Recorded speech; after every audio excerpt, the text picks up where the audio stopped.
Duke University's Larry Brown, the outstanding head coach at Kansas University, who, by the way, was the first Olympian for Dean Smith at North Carolina back in 1964. I guess the hair dye's still working for you, Coach. Yeah, that's right. Thank you.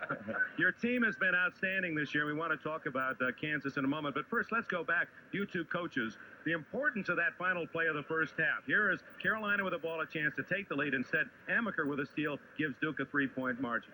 Well, I think Carolina's got to be happy they're in the game because Smith picks up 2 fouls quickly. And really, I thought Dawkins would hurt Carolina after that, and Lebo did a great job. The last play was a factor because they had 2 freshmen and a sophomore handling 4 corners. And but if I'm Dean Smith, if we make our fouls, you know, we'd be in the ball game. And I don't think they're going to be too disappointed. Coach, what do you think the impact? I thought at the end, and going for the last shot, the coach was right. The freshman was handling the ball at that particular time. But psychologically, Duke could be sitting in there now, 1 point down, rather than 3 points up. And I think Coach Smith has to kind of dig deep to get his team back up again. Well, I was in that locker room with him, and he's going to be real positive, Al.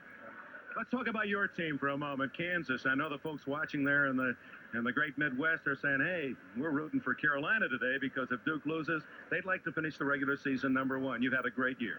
Well, a lot of people worry about being #1 going into the NCAA tournament. I wouldn't be concerned about it at all. I'm just a fan here, and it's hard for me to root one way or another except the fact that I went to North Carolina. I love the man coaching there. Well, you're ducking the point here, though, now, Coach.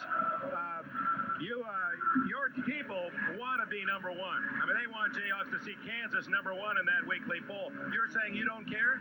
Really, at the end of the year, I'd like us to be #1, Vic. You know, it's great to have that and say you're the #1 team in the nation, but we're in sudden death now. Everybody is, and I want to finish #1. You know what I think, Dick, and I know you're going to have a problem with this. Your postseason conference tournament, you're going into it. I personally would rather lose a game and be ready for the NCAA. Am I committing a mortal sin here saying that to you? No, I think you're right in a lot of ways. You know, our last game beating Iowa State and Oklahoma the game before was so important. Now we got to do it all over again. And I liked your idea of having everybody in the NCAA tournament and not having any conference tournaments. Now, to clean up some other matters, is there any way in the world that you're going to the pros, that you're going to Alaska, that you're going to start the national team at Ethiopia and reopen Afghanistan? No, I want to do this for a living. Well, unfortunately, Coach, when you hear Larry Brown, you think, well, is Larry Brown going to go someday to Carolina and replace Dean Smith? Is that something that down the line you would have to consider? Oh, I always dreamed about that, but I'd never want him to retire. And I think now I realize that I want him to stay until he's finished, and I want to do a good job at Kansas. I'm really happy there. Coach, Tell my mom that, please. That's right. Congratulations on your great year. I know the Kansas people have the same kind of love affair that everywhere you've gone, the people have respected you and the great job you've done. Now, would you do us a favor? Would you stick around because we're about to show this guy here, Al McGuire. He calls this a zoo. He calls these kids an animal.